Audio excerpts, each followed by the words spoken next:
Hey everyone, today we're starting into a new book of the Bible in the New Testament. We're reading the letter of Galatians. And the Apostle Paul is writing this letter to the church in Galatia. Now, if you'll see from this map, you'll see where Galatia is, but you'll also see that many different churches were represented as part of Galatia. It's estimated that Paul wrote this letter right after his first missionary journey, which would have dated this letter to be around AD 48. That's estimated, though.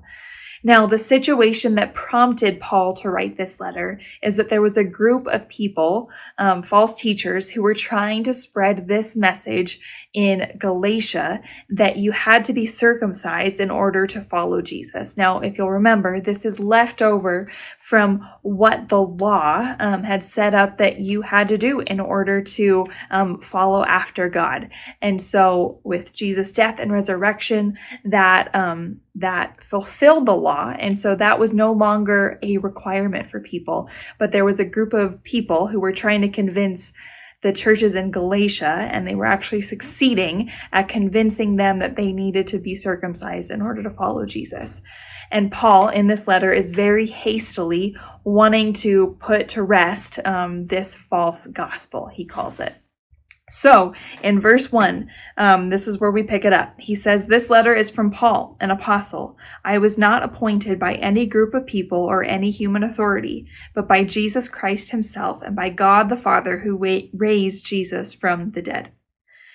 So Paul is identifying himself and giving his audience, giving the churches in Galatia his credentials of why he is has an authority to write to them about this, why he has an authority to preach this gospel, this good news.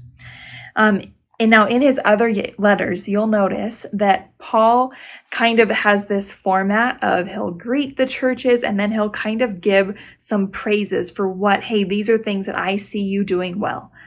But you'll notice in this letter, he does not do that. He is very quick to jump right to what he is concerned about.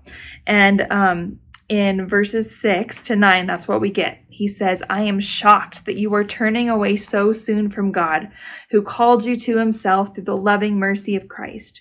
You are following a different way that pretends to be the good news, but is not the good news at all. You are being fooled by those who deliberately twist the truth concerning Christ. Let God's curse fall on anyone, including us, or even an angel from heaven who preaches a different kind of good news than the one we preach to you.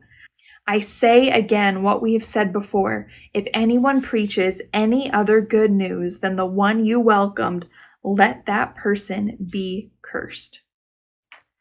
So Paul is warning against this false gospel and denouncing anyone. He's announcing curses on anyone who tries to spread a gospel that is contrary to the gospel that he has presented, the gospel that he has received from Jesus.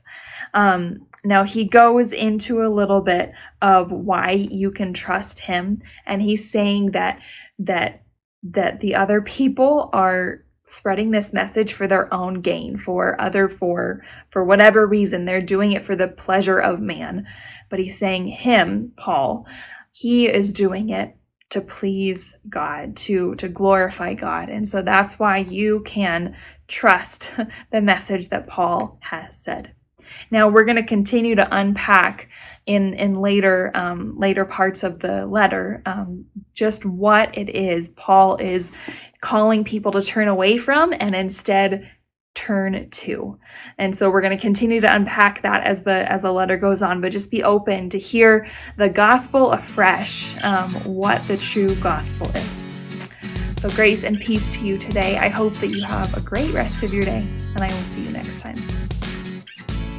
If these devotional videos are helpful to you, subscribe to our channel and click the notification button so you know when we post a new video. And of course, please share them with others.